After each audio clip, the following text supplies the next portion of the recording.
Good morning, everyone. We'll start the webinar in about 2 minutes. We'll just give others a chance to join. We're waiting for a few more people. Thanks.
Good morning, everyone, and welcome to our webinar. This webinar is being done jointly with the IDEAS team and the E-QIP team. And today we're going to be talking about PDSA cycles and data. And so those of you on the phone, I think we have about 7 or 8 organizations that we, as the E-QIP team, have been working with and have coached through a project. So welcome to each and every one of you.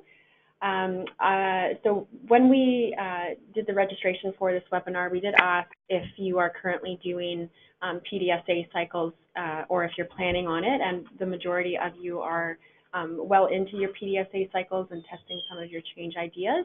And then there's some folks on the phone that are just beginning their PDSA cycles. So hopefully, no matter where you're at in terms of your project, you'll learn a lot from this webinar, and we're really lucky to have some really knowledgeable experts with us today. So before we get started, just a few housekeeping items. If you're having trouble hearing, there is a phone line that you can use on the screen. I encourage you to do that if you're having some issues hearing through your computer. If we can just do a quick audio test, and if you can type in the chat box if you can hear me, that would be great before we get into the webinar.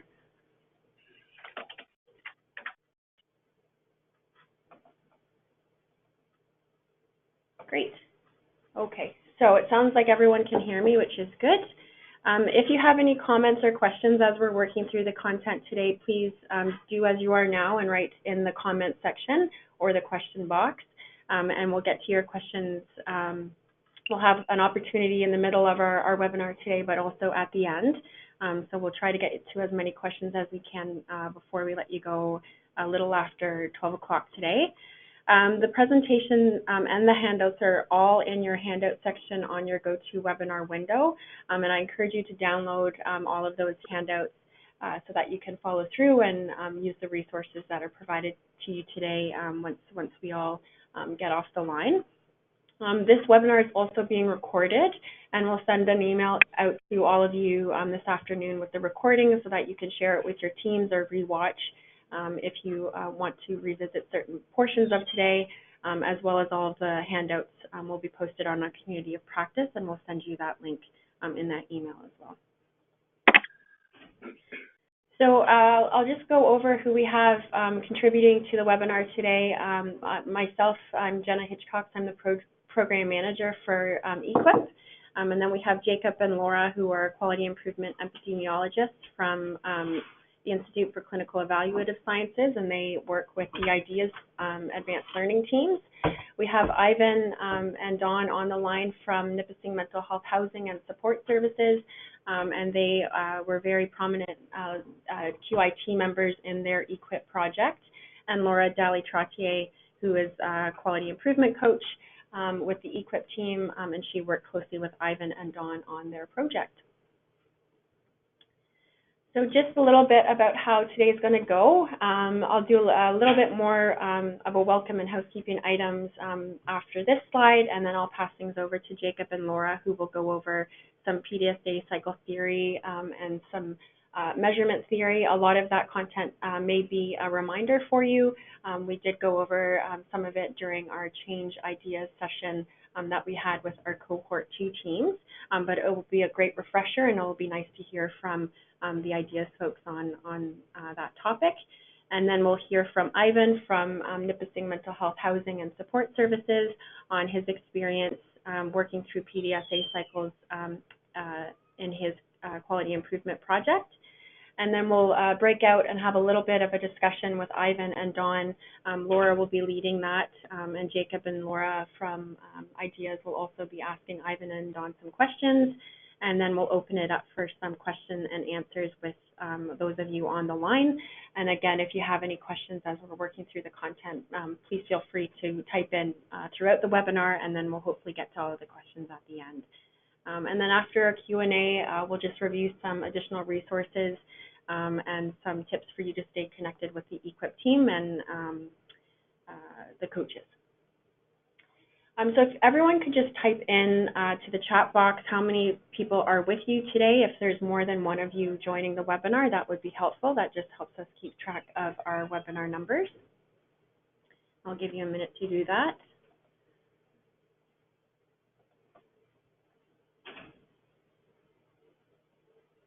Great.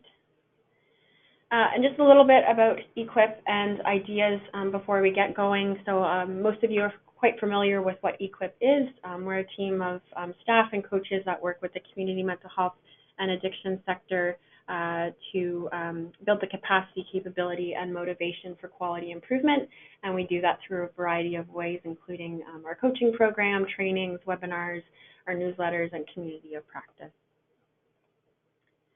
And the IDEAS team that's with us today, IDEAS is another provincial program that leads the Foundations of Quality Improvement program across various healthcare sectors in the province. They also lead the Advanced Learning program, which is a coaching program, again, across various sectors of healthcare in Ontario. And they also have their alumni program. So any graduates of the Foundations or the Advanced Learning program are all connected through their alumni program, which offers a series of webinars as well as an annual in-person event for everybody that has participated in their either one day or their Advanced Learning program. Okay, so that's it from me. I'm going to pass things over to Laura, who's going to start off with the PDSA cycle and data theory. Great. Thanks so much, Jenna. So as Jenna mentioned, I'm Laura McLagan, and I'm here with my colleague Jacob Etches, and we're both the QI epidemiologists. And we work to support teams in the Advanced Learning program and IDEAS, and we're based out of the Institute for Clinical Evaluative Sciences.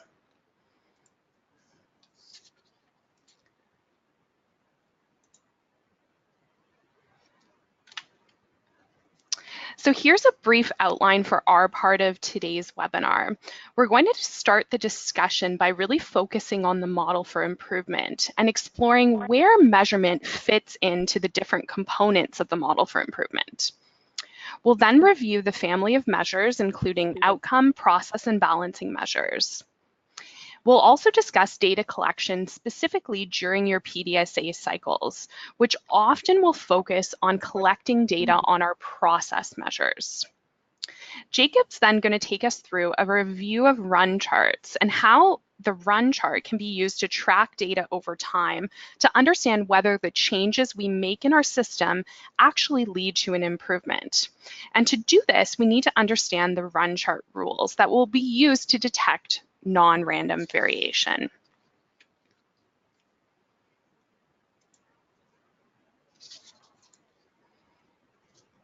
So we'll start with the model for improvement, as it grounds our thinking regarding how measures and how data can help us understand the system we're trying to improve. So to answer the first question in the model for improvement, that is, what are we trying to accomplish? We will use an aim statement. And a SMART aim statement really allows us to understand what the goal of any quality improvement effort is in a succinct and accurate fashion. In the model for improvement, measurement is really fundamental for answering the second question, and that is, how do we know that a change is actually an improvement? The way we understand whether a change is an improvement is by using a family of measures, a group of measures, to track our data over time, both during the baseline period, that is the period before making any changes to your system, and during the follow-up period after you've tested changes during your PDSA cycles. Now we know that change ideas are linked to the third question in the model for improvement. The changes we test during the PDSA cycles will allow us to identify whether the changes we have tested do result or do not result in an improvement. And measurement and data will be used to understand whether we do observe an improvement before we implement our changes on a wider scale. So in quality improvement projects, and you're probably quite familiar with this, we use 3 different types of measures that will form our family of measures. And together, they can adequately track how we're currently doing in our system and the impacts of our tests of change. So the first measure in our family of measures is the outcome measure. And we really like to think of the outcome measure as representing the voice of the patient or the voice of the caregiver. What's important to the patient? This measure really answers the question, how is the system performing? And what is the result of this performance? Process measures are really the voice of the working of the process, so the working process that we're trying to improve. They look at things that we believe will have an impact on improving the outcome. And ideally, these are activities that have been shown in the literature to influence the outcome. And we think that if we have an impact on these processes, that our outcomes will also improve. Now, keep in mind that process measures are really key during PDSA cycles, and we'll discuss and come back to this point a little bit later. And finally, the third of our family of measures are balancing measures. And these are measures that will really look at the system from a different perspective. In balancing measures, we like to look at the unintended consequences of changes that we've put in place to try to improve the system. So for example, have the changes that we made overburdened staff and maybe resulted in dissatisfaction? Or could there be other explanations for the improvements that we're seeing? This is really the purpose of tracking a balancing measure. And in a QI project, we typically try for a balanced set of approximately 3 to 8 measures in order to really understand whether the changes we test have led to an improvement in the system. And each of these measures we'll want to track on our own run chart. So let's take a look at some examples of outcome, process, and balancing measures. So in the first example, if an outcome measure is the patient satisfaction score, we might construct an appropriate balancing measure, that is the percent of patients who are seen within 30 minutes of check-in, because we believe that being seen within this time frame will logically impact the patient satisfaction score. An appropriate balancing measure might be staff satisfaction and workload. So if we work to try to improve the percent of patients or the seen within 30 minutes or the patient satisfaction, an unintended consequence might be burdening staff with additional workload. So we'd want to track that using a balancing measure. And another example, if our outcome measure is the rate of aggressive behaviors, an appropriate process measure might be the percent of patients who are assessed with pain. And especially since we believe that pain may be a major factor causing aggressive behaviors, particularly in patients with dementia or with other chronic conditions. And in this case, an appropriate balancing measure might be clinician workload or the percent of patients who are receiving certain medications, such as antipsychotics. We don't want to see either of these measures increase as we work to make changes in this system. And finally, a third example, if our outcome measure is emergency department visit rates within 30 days of discharge, an appropriate process measure might be the percent of patients who've been referred to a patient navigator. So a patient navigator may provide support that will prevent those visits to the emergency department. And an appropriate balancing measure might be the patient satisfaction or family satisfaction. So when we're considering our outcome and process measures, keep in mind that the process measures are going to change much more rapidly than the outcome measures. So we can view it as outcome measures being downstream from the process measures. Also keep in mind that you're going to need to make changes likely to several different processes before you're able to observe an impact on your outcome. So when we think about the family of measures, it's helpful to think about the connections between each measure. When we start to test a change idea during the PDSA cycle, we're actually hoping to have an impact on the process measures. And by impacting the process measures, we're hoping to observe an improvement or an impact on our outcome measure. However, by making changes to the system, we may have unintended consequences on our balancing measures. And in this case, we're actually hoping not to observe these unintended consequences. And it's important to track balancing measures to determine whether this is the case. During the PDSA cycles, we can break down each part of the cycle to understand where measurement and data fit in. During the plan stage of the cycle, we can think about what data do we need to collect. If we don't have a mechanism already in place for collecting this data, we need to think about how we will build one or develop one. And when will the data be collected? Do we need to start collecting it now? And how frequently? Should it be collected on a daily, weekly, or monthly basis? During the due component of the cycle, we will collect our data, ensuring that we collect data both before making a change to the system and after our tests of change. During the study phase, we'll analyze our data over time using a run chart and the run chart rules to determine whether our changes were in fact effective. And finally, during the act phase, we will continue to collect and plot data on the run chart. It's possible that the changes we test will have a lag time, that it may take time to observe an improvement on a run chart.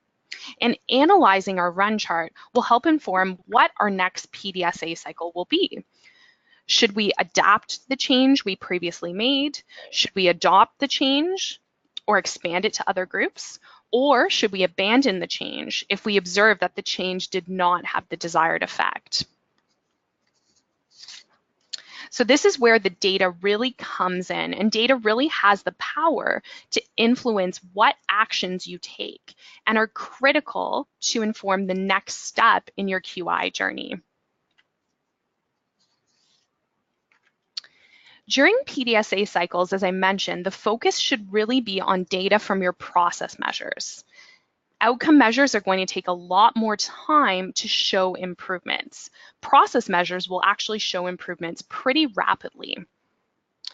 Data for some process measures may make sense to collect for the duration of your project. So an example of this would be the percentage of patients who receive a patient satisfaction questionnaire. However, we may have other process measures that only need to be collected on a shorter term. This may be the time required for patients to complete a questionnaire, for instance. This information may be useful as we develop the questionnaire or develop the tool, but it may not be useful once we're satisfied with the amount of time required. This measure also wouldn't likely be something we'd report in our broader family of measures throughout our project. So putting everything together, let's review an example of an aim, family of measures, and the connections between them. So in this example project, the focus is on reducing the length of stay for patients at on a particular ward at a hospital. So in this case, the aim statement is to reduce the length of stay by 20% by December 2018. Now, the outcome measure, which is directly tied to the aim statement, is the length of stay on the ward. The change idea in this case is to mobilize patients more frequently during their hospital stay. And we're doing this because we think and we know from evidence that more frequent mobilization will mean that patients are ready to go home sooner and their length of stay will be shorter. A process measure will capture the changes that we're making in mobilizing patients. And in this case, the process measure is the average number of times a patient was mobilized each day. And finally, how is the data going to be collected? How are we going to get information on this? Now, since this information about mobilization isn't typically captured in electronic medical records or in other systems, we'll have to develop a solution to capture the data on this process measure. And in this case, the solution is to use a tick sheet at the patient's bedside to record when a patient was mobilized. So now I'm going to turn it over to Jacob, and we're going to switch gears to talk a little bit more about run charts and the run chart rules.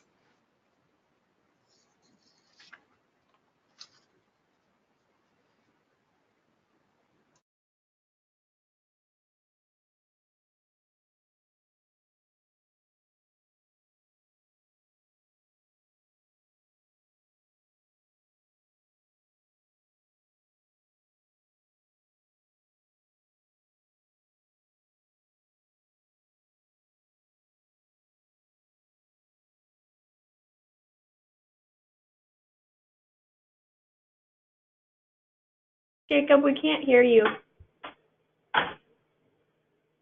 Sorry about that. No problem. That's my fault. Yep, so we're back going. So I'm going to talk about how to display and interpret your data. Sorry, you also missed me thanking Laura for her presentation. So this monthly electricity bill is a terrible data summary. Some hospital dashboards also display information like this. Here is your measure for this month, and here is last month, and here is the same month on the last year. The problem is that a few data points cannot be interpreted in isolation.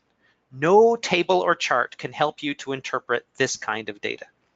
In order to learn from data, you need to see the trend over time and also the inherent variation. This graphic gives you neither.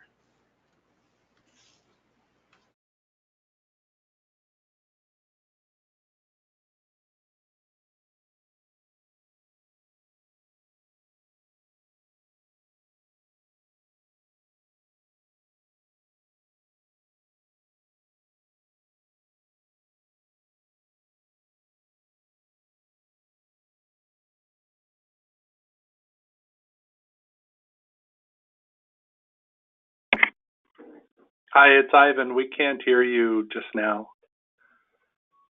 Oh, I don't know why that happened, but I became muted. I'll start again for this slide. Was it just this slide? Yeah. Okay, sorry. So in this example from the healthcare data guide, data were collected in week 4. The change was tested during week 7, and the data were collected again in week 11. The bar graph shows the results. The aim was to reduce the delay, so a decrease is the desired direction. Summarized in this way, the test results show a reduced delay time. The test is successful, the organization should adopt and expand the change.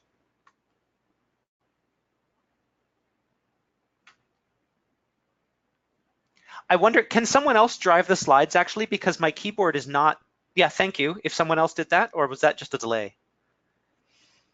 But what if we'd collected data for all 14 weeks instead and displayed data for each week on a graph like the one shown to the right? The graph shows one possible scenario that could have produced the results on the left. The average delay in week 4 is 8 hours, and the average delay in week 11 is 4 hours, just like in the bar graph. But this graph confirms the conclusion that the change tested resulted in a meaningful improvement. But there are many other scenarios that are consistent with the bar chart. Here are 5 other graphs, all of which show the same average delay of 8 hours in week 4 and 4 hours in week 11 after the change. What's the interpretation of each one? In case 2, which is the middle row on the left, there's a lot of variation in the weekly averages. It just happened that week 4 had a high average delay and week 11 had a low average delay.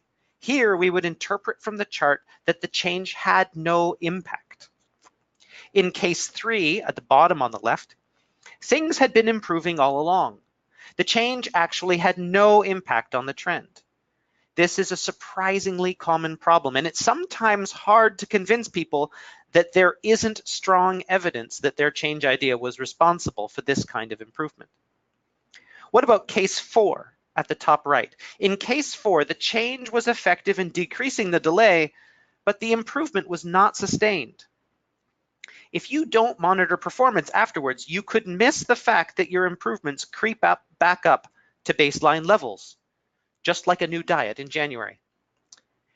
In case 5, an improvement occurred around week 5, 2 weeks before the change was implemented. The change itself was likely not the cause of the improvement, because the improvement occurred well before the change took place. In QI projects, the team is often very aware of the problem you're addressing, and sometimes that awareness or other efforts can cause improvement before your change idea gets off the ground.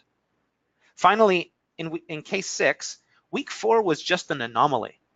The team was misled into thinking that the pre-change situation was worse than it was. In fact, the change had no impact.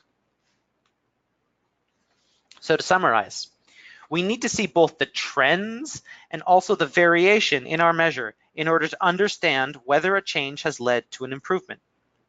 Always show data over time to better understand the patterns, and don't show data for before and after comparisons like in the top left. So now let's talk about run charts. Run charts track the performance of a measure over time.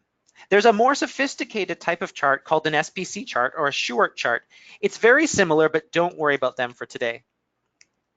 What we encourage QI teams to always plot their data on run charts, even if you've only just started collecting your data, and ask yourself these questions.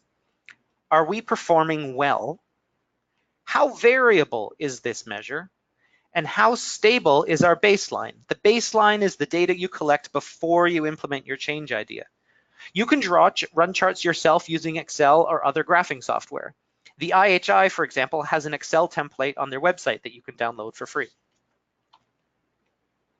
Let's look at the parts of a run chart. This is a run chart showing the average time spent getting coffee on floor G1 at ICES. The x-axis or horizontal axis of a run chart is time. Time can be shown in weeks, as in this example, or days or months, or even consecutive patients. The important thing is that the x-axis is ordered chronologically. The y-axis or vertical axis is your measure. Could be your outcome measure, your process measure, or your balancing measure. The data points, one data point for each week in this case, are joined by straight lines. The lines make it easier to follow the trends on the chart. Run charts should have a horizontal reference line at the median. Here, the median weekly value is 15 minutes. The axis labels and titles should be descriptive. A good graph does not require explanation or accompanying text.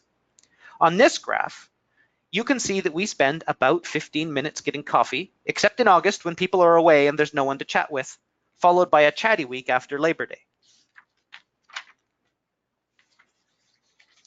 So let's just review the definition of the median. We said there was a horizontal reference line at the median. The median is the value such that half the data points are larger than that value and half are smaller than that value. In order to obtain the median, we would order the data from smallest to largest and take the middle value. If we have an even number of data points, so there's no single value that's in the middle, we take the average of the two middle values. And don't worry about this. You generally won't have to do this by hand because the software, such as Excel, can do this calculation for you. Note that unlike an average, the median is not affected by extreme values. With small samples like the typical run chart, this is very useful. So when we make a change in our quality improvement projects, we hope to see signals that our change is having the desired effect. But could the patterns we see be due to random fluctuations? Run charts are designed to allow us to differentiate between random fluctuations in a measure and non-random fluctuations, which signal that something is happening to the system. In some fields, this is called separating signal from noise. The rules are not arbitrary. Rules 1 to 3 are based on statistical probability. There is less than a 5% chance of observing these signals just by chance alone. So let's look at each rule. The first is a shift of 6 or more points, either all above or all below the median. If you have a point that lies exactly on the median, it does not contribute either way. The second is a trend. A trend is 5 or more consecutive points, all going up or all going down. And if 2 or more consecutive points are the same, we ignore the ties when counting.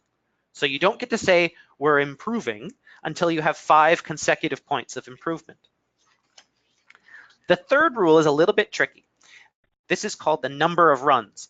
A non-random pattern is signaled by having too few or too many crossings of the median line. A run is a series of points in a row on one side of the median. An easy way to determine the number of runs is to count the number of times the line crosses the median and to add 1. In this example, we have 2 runs because we have 1 crossing of the median line. We expect data points to flop back and forth over the median line a certain amount if the variation is only random. Too many or too few crossings of the median line signal non-random variation. In order to know if Rule 3 has been violated, you need a table like this one. You can find instances of this on the web, for example, at the IHI website. For each number of data points not falling on the median, it shows the minimum and maximum number of crossings of the median line that are expected if data are fluctuating randomly. The full table can be found in the Healthcare Data Guide if that's a text you have access to. So if you have 15 data points not on the median, you would expect between 5 and 12 runs. The last rule is an astronomical value. This is an obviously highly unusual value, but use this with caution because every data set will have a high and a low data point. This does not mean that the high and the low are necessarily astronomical. In this case, something unusual clearly happened in week 8, and that means there's a learning opportunity. We would investigate what happened in week 8 to cause our measure to spike, and if this spike is undesirable, try to ensure that it doesn't happen again. So now let's take an example, and this time we're going to put all the pieces together and we're going to use an example that's not in healthcare. We find teaching this that sometimes people are distracted by the challenge of understanding the healthcare process in question. So we're going to use something really simple, which is my monthly electricity bill. So these are my actual electricity bills. The first thing you can learn from this is that I'm the sort of person who has a run chart of my electricity bills.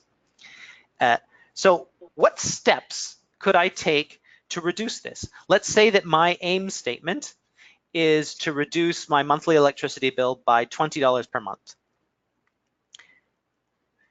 And the process measures will be capturing the sorts of things that I'm trying to do to reduce my bill, and the balancing measures are going to capture the side effects of having done those things. So Laura and I had a little brainstorm, and we decided that I could reduce the number of hours I operate my air conditioner, or I could reduce the number of times I use my dryer. And the balancing measures are probably going to be that my family is going to complain that they're too hot when the AC doesn't run, or they're not happy when their clothes are wet. So what would this look like if my change was successful? So let's say I stop using my dryer this month, and I follow this for a year going forward. So I extend the median that I established with my baseline data before I created this change. The median line hasn't moved. And then I add my follow-up data, starting with the point in October 2018 where I stopped using my dryer. And now I apply the rules to identify non-random patterns. So let's apply the rules and look for patterns. The first pattern you see is actually during my baseline, and this will sometimes happen. This means your baseline is not completely stable. In this case, it only barely triggers the rule, and I'm going to ignore this for now. The second shift I see is after I stop using the dryer. There's a noticeable shift downwards. All the points after that are below the median, and this gives me some comfort that my change idea was successful. And there's one more run chart rule that's being activated. If you look at the entire series, you see that there are actually too few crossings of the median line. We don't have to go through and count them all, but this is fewer crossings of the median than you would expect by random chance alone. So by identifying non-random patterns, we help to document evidence that our change idea was successful. So we'll pause here and take questions.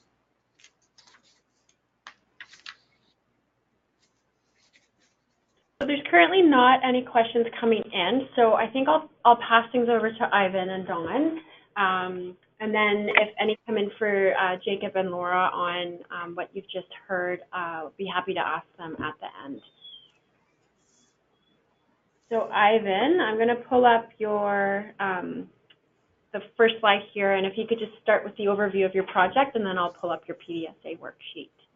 Sure, thank you for that, and thank you, Jacob, for giving us a little more context in terms of what we're doing as well. So just to provide you a brief, can everybody hear me okay? Yeah, we can hear you fine, Ivan. Okay, so just to give you a brief overview of our project, we were part of the E-QIP cohort 2, and we had a problem statement here at Nipissing Mental Health. Our ICM, Intensive Case Management Program, we know that client-centered goal planning improves client outcomes in the day-to-day, as well as with our clients' needs over time. Although OCANs are completed regularly, I think we're at a 92% completion rate within that program, we don't have a structured way of knowing if client information is being used effectively in recovery planning, so no way to measure or gauge that. So our aim statement, our big dot aim, says that our agency plans to promote recovery by changing unmet needs to either met or no needs with our clients over time. And our small dot aim that we've committed to is to increase efficiency and effectiveness of goal planning so that 80% of our ICM clients who have completed an OCAN will have identified a SMART goal within our software system by November of 2019. We will also request feedback from clients as part of our annual survey. So each spring we do the OPOC survey, and we're going to add a piece to that to gauge their feedback on this new process, and expect to see an increase in clients reporting that the ongoing use of OCAN in recovery-oriented service planning has value to them in meeting their goals.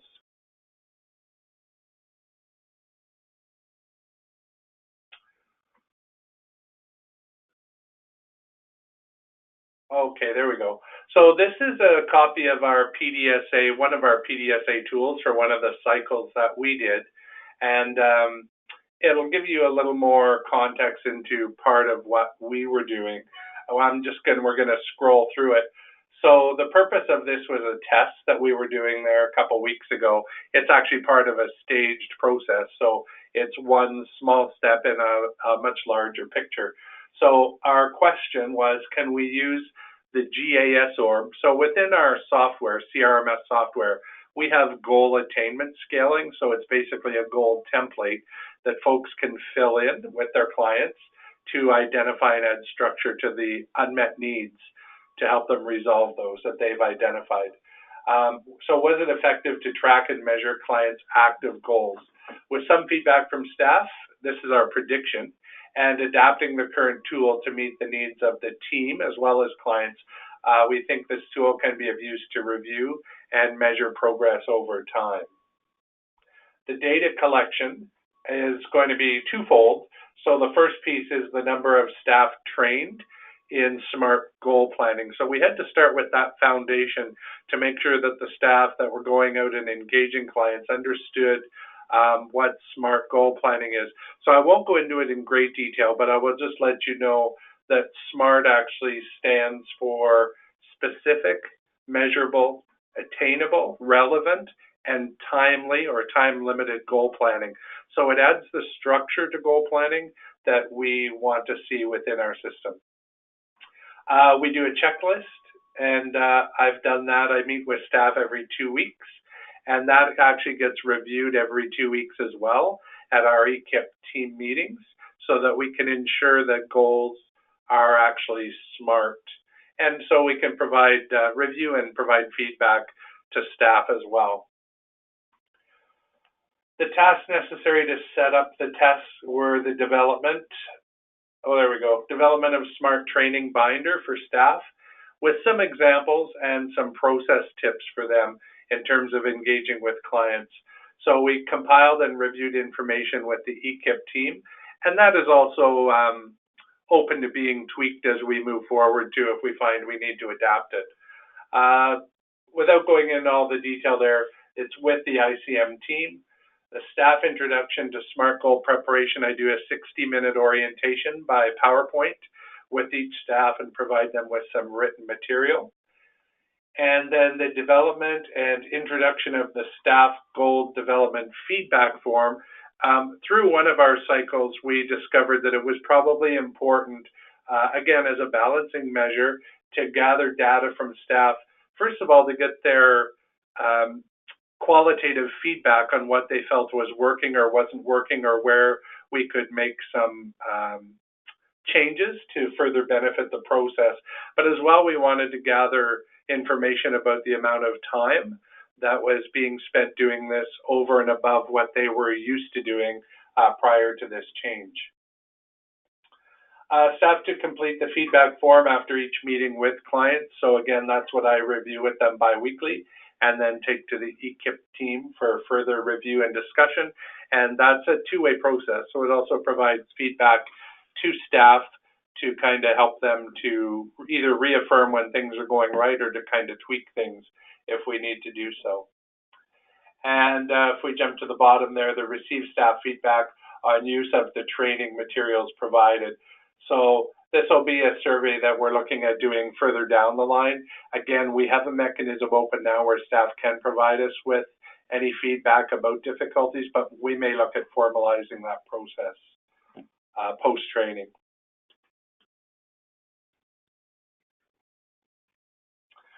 So for the do part, what did you observe during the test? Were there any unexpected observations? Staff were provided with SMART training. It didn't always produce a goal that followed the SMART process. So that's where I referenced doing the follow-up and feedback with staff. If we've committed to making sure that 80% of our clients have a SMART goal in the works by next November, we need to ensure that the goals are actually SMART. So it's a bit of ongoing training as well with staff. Staff provided anecdotal information when queried on any barriers or issues that prevented them from completing a SMART goal with their client. Currently, there are 4 goals in the works that have been identified, so it's early days for us. by one staff working with clients at the time of their OCAN renewal. So we had 2 staff that we brought in. One of them is currently off sick. So the single staff has been doing that. And just as of last week, I've done orientation with a second staff who will be coming on board. So she has indicated, the one staff has indicated that she'll soon run out of clients who are due for OCAN reassessment. So a bit of the unexpected observation, we were really looking to tie to make an association between the OCAN identified summary of actions and the goal planning, because it's kind of a natural fit that you do have that discussion as part of the OCAN. But where some of our staff already have their OCANs all up to date and they may not be doing one for another couple months, we didn't necessarily feel that it had to always be tied to the OCAN. So where other clients have identified a goal in the interim, or maybe they do identify a new goal 3 months in between OCANs, that certainly means that they can go ahead and use that process for those goals as well.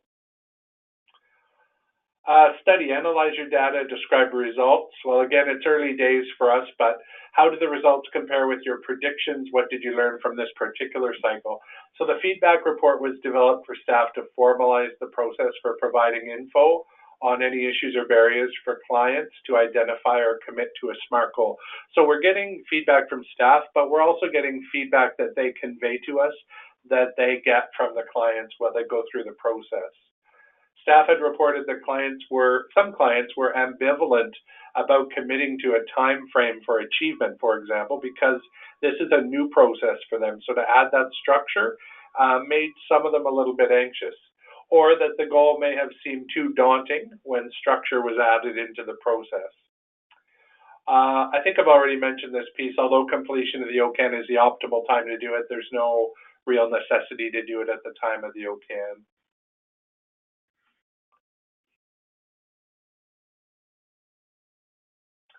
And I've indicated no, we're definitely not ready to implement. We're just in the testing phase still, and so we have some work to do. Training materials were updated to encourage staff to be flexible in setting liberal timeframes for completion and in helping clients explore their ambivalence in order to offer reassurance and to break goals down into more manageable pieces, for example. So just to give you a brief example, we had a client who wanted to overcome his anxiety and create independence by learning to ride the bus.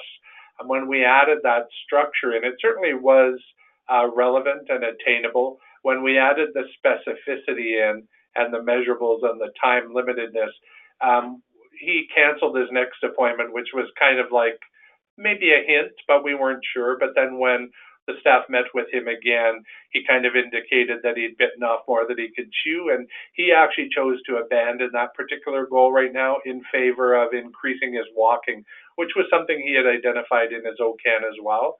So he's just kind of, pardon the pun, stepped back a little bit.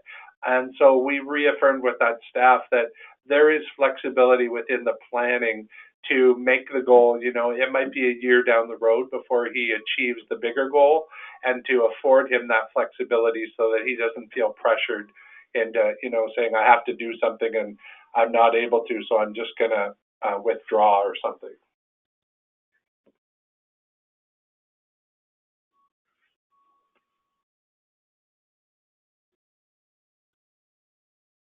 All right, so we're gonna open it up, and I'll get Laura to start off just with some Q&A for Ivan and Dawn at Nipissing.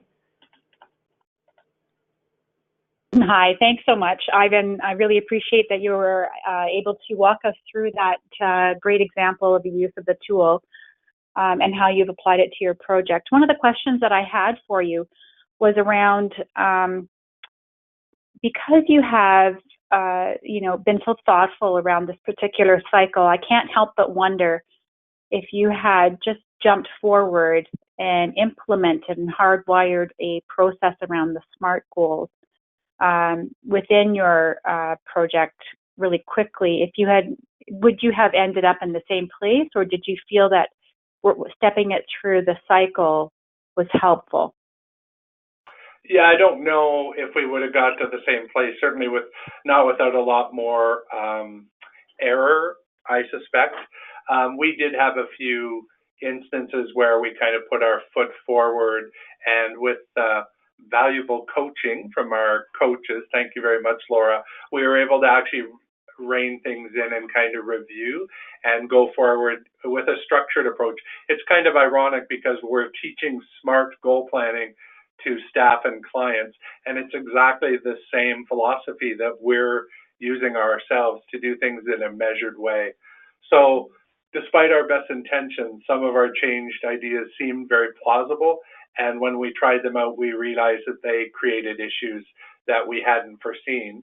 So then we would kind of pull back and refashion our approach. For example, we had a good idea to work with the CRMS software staff to create a mechanism to push a single button, and that would actually pull or push all of the summary of actions from the OCAN into the goal attainment scale orb in CRMS.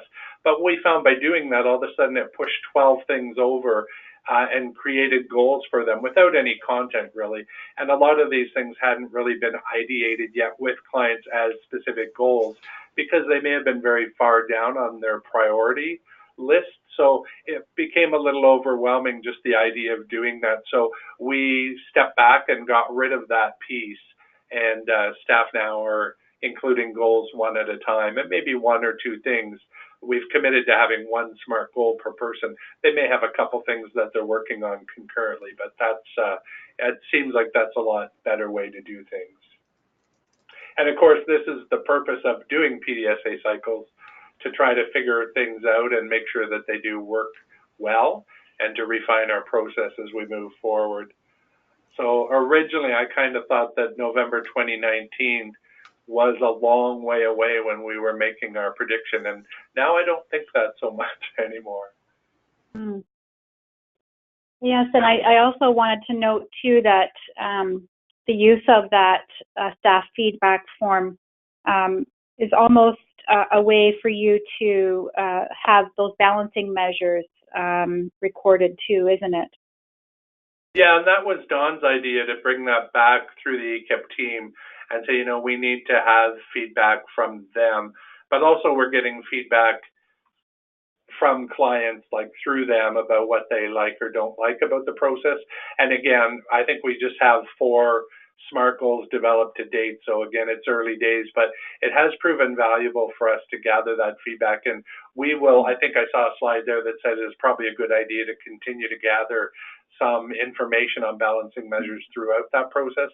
And we will probably continue that on for a period of time, unless and until staff start to tell us that that's actually an encumbrance, that they've kind of told us everything they have, and the 10 minutes filling out the form where it's repetitive doesn't make much sense anymore.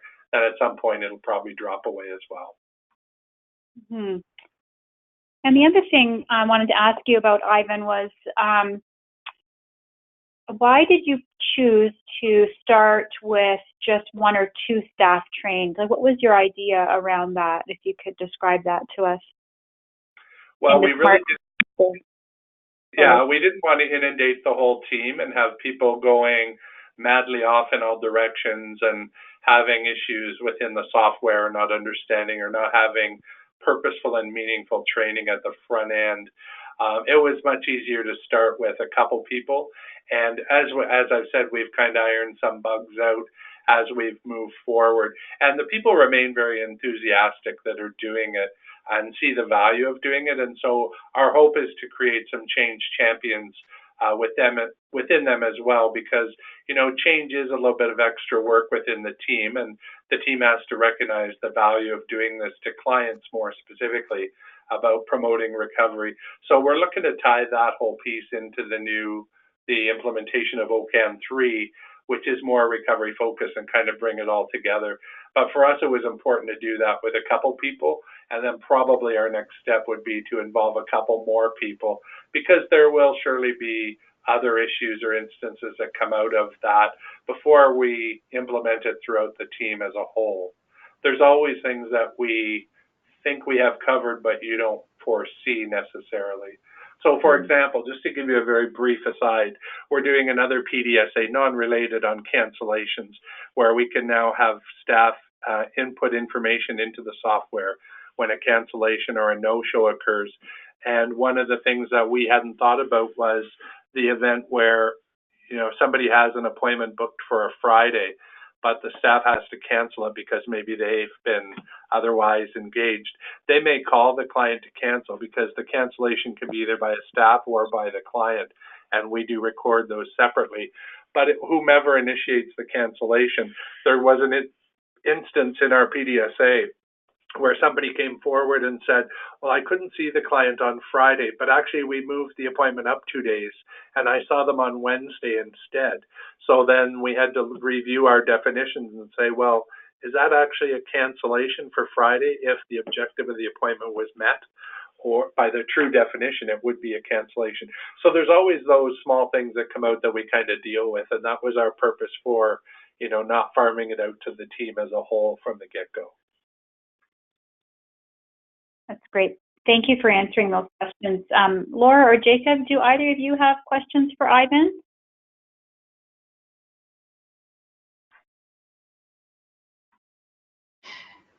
Thanks so much for sharing that, Ivan. It was really great to hear about your project and your PDSAs and the work that you've done. Do you have any advice for other projects who are considering how to identify some measures that are useful for them? What advice would you give them? I think for us, part of using the driver diagram, for example, was relating things back to our primary drivers and our aim statement. So, you know, asking the hows and whys, how is this going to affect our outcome and why are we doing this? And to really, we found that process to be quite useful after we went through identifying our problem statement and all through that step. When we got to that point, we were able to really hone it down into how it affected our purpose and what our ultimate goal was. So, I mean, it's going to be different for any team depending on what it is you're doing. But even in looking at those examples that we previewed earlier of how measuring things really ties it back to the purpose of the result, like how do we know that change is an improvement? I mean, we still have a way to go in getting toward our end, but every step that we do, every cycle that we do, refines the process to ensure that at the end of, well, I guess it'll be the end of November because we didn't put a specific day in November, but at the end of November next year that we're able to achieve our aim. Great, thank you. That's super helpful. No problem.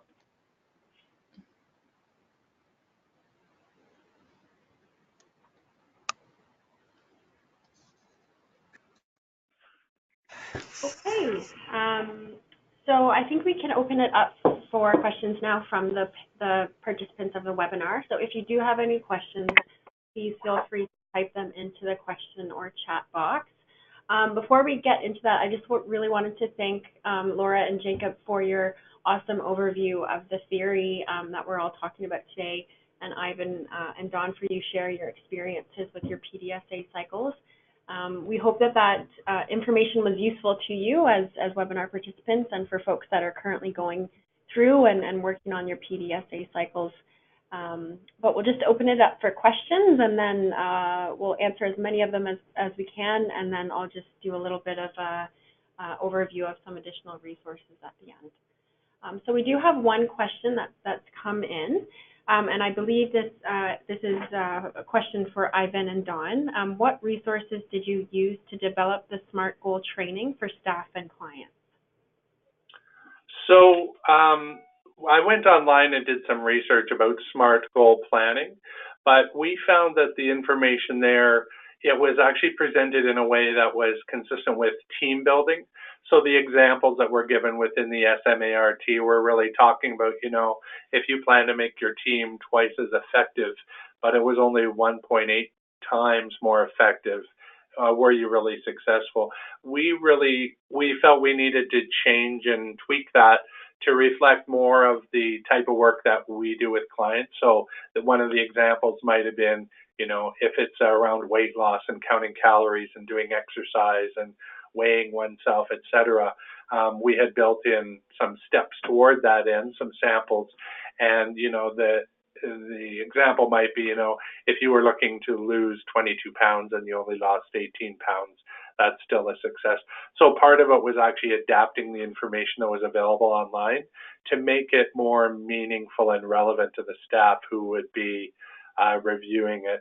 And then also to go over it with them and get their immediate feedback, either through the sheet or at the end of the orientation piece, so that we had a clear sense that people really understood what SMART goal planning was. What we didn't necessarily foresee was that despite our best intentions in the training, there were still people who came back without a SMART goal in hand.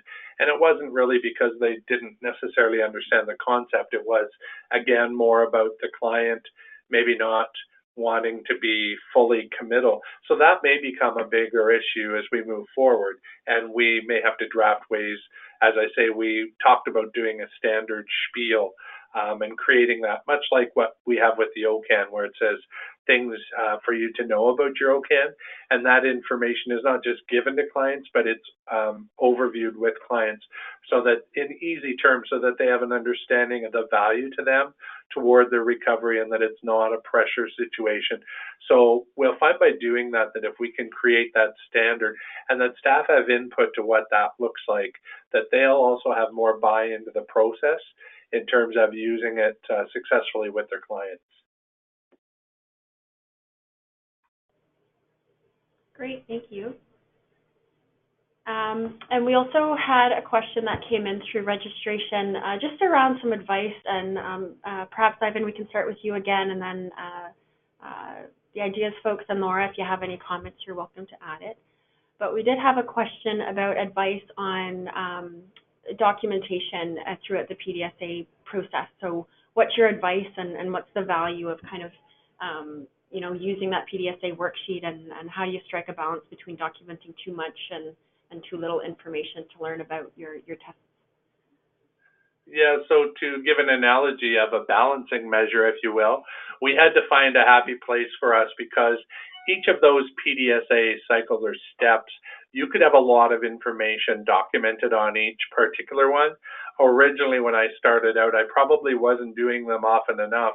I was more engrossed in the actual project or the process, and I was capturing a summation of what occurred sort of after the fact. We do want to capture historical information on the process as well, both for this process and then also to generalize that to other things we might do in the future.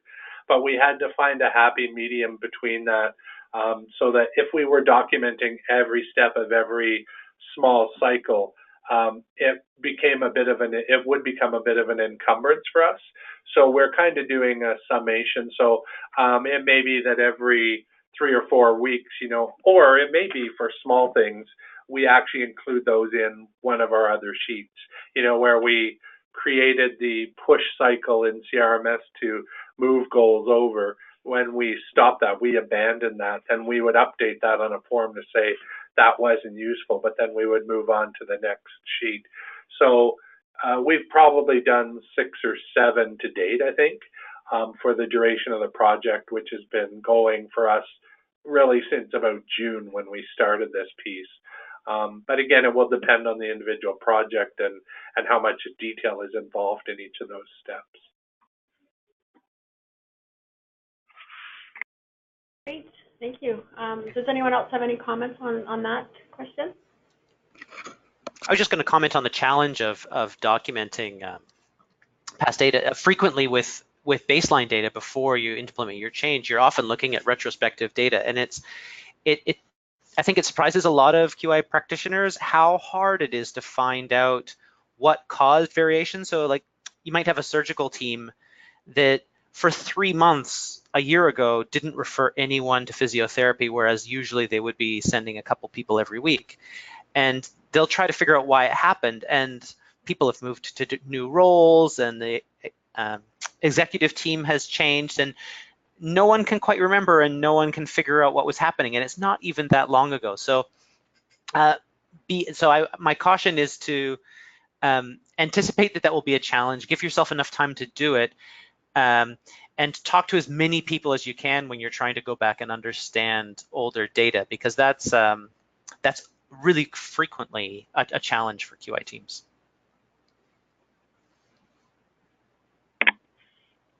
Yeah, that's a good point, Jacob. And actually for us, we were at a bit of a loss initially because we didn't have any data on number of goals that have been achieved, for example, with clients. We know that our staff work with clients in helping them achieve goals along the way that are reflected in the OCAN generally, but not always.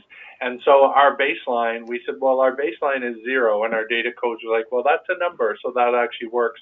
So it's going to be very easy for us, in one sense, to see a trend of 6 data points increasing, but we still have to figure out if that's actually a significant change based on any changes we've made. So one of the things we've considered is looking back at the OCAN report. So I think it's report 2A and B, which talk about the conversion of unmet needs to met or no need over time. And we get those on a monthly basis from the folks at CCIM. So what we may do is a retrospective at some point to see what our data reflected, looking back a year to what it begins. And again, this is an outcome measure, so it's going to be somewhere in our future. But if we can actually see differences in the conversion of unmet needs to met needs over time, and then we'll have to consider how much of an effect did this PD or this process play in that. That sounds like a really interesting way to move the project forward. Yeah, it's something on our radar.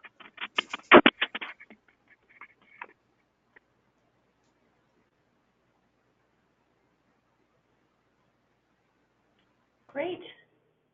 Okay, so there's no other questions that are coming in, so I'll just wrap things up by going over some resources that are specific to PDSAs and data that are available to you. There are webinars that go over what we did in more detail, particularly on the measures piece that were done by the Ideas folks. It's a 2-part series, and the links are on this slide. Again, you can download these slides through the handout section of your GoToWebinar window, or wait for this afternoon, and we'll forward you all of the resources and where to get them today later on. Those 2 webinars are highly recommended. They'll just go through how measures relate to quality improvement and go over some of what Jacob and Laura went over with you today in a bit more detail. So highly recommend those. The E-QIP team has also done a quick QI webinar series that we launched in September.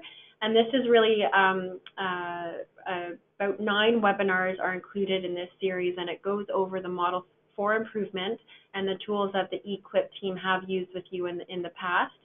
In case you need a refresher on any of them and how they all fit together, or if you want to share them with other team members at your agencies so that they are familiar with the tools, that's the purpose behind the webinar series. There is one on PDSA cycles specifically, so if you would like to learn more about PDSAs and get, again, that refresher piece, you're welcome to view that webinar as well. This webinar has been recorded. It will be included in your email this afternoon in case you want to review it or share it again with your team. Tools and templates related to PDSA. So the PDSA worksheet is included in the handout section of this webinar, but there are also lots of great resources for PDSAs on our community of practice. Those 2 templates that Jacob had mentioned, the run chart rules as well as the Excel template for generating a run chart, are also on our community of practice, so you can find them all there. And there's also a great resource on change concepts and change ideas, and from HQO there for you. We also looked for some examples of PDSAs in the community mental health and addiction sector in the literature. There are 3 open source articles that are in our PDSA webinar folder on our community of practice. Again, we'll send that link to you this afternoon. I encourage you to read through them. They provide really quite a good overview of 3 projects based in the UK that are from community agencies. So for example, one of them looks at how a workshop was improved that provided, it was for for people living with schizophrenia. They wanted to improve their workshop that really had the outcome of educating folks on medication and how that related to their schizophrenia. And they go through a series of PDSA cycles that they work through in order to achieve that goal.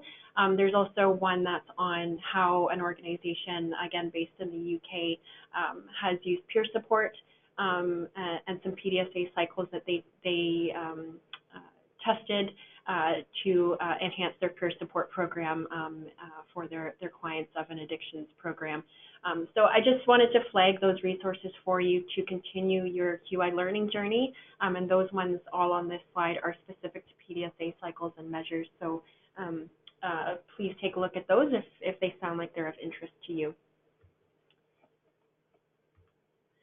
This is also, I'm sure many of you are familiar about this, but we do a lot of different webinars, same with the Ideas team, and these are a list of all of the ones that we've done in the past. So if any of them are relevant to you at this moment, please feel free to watch them. They're all on our YouTube channel.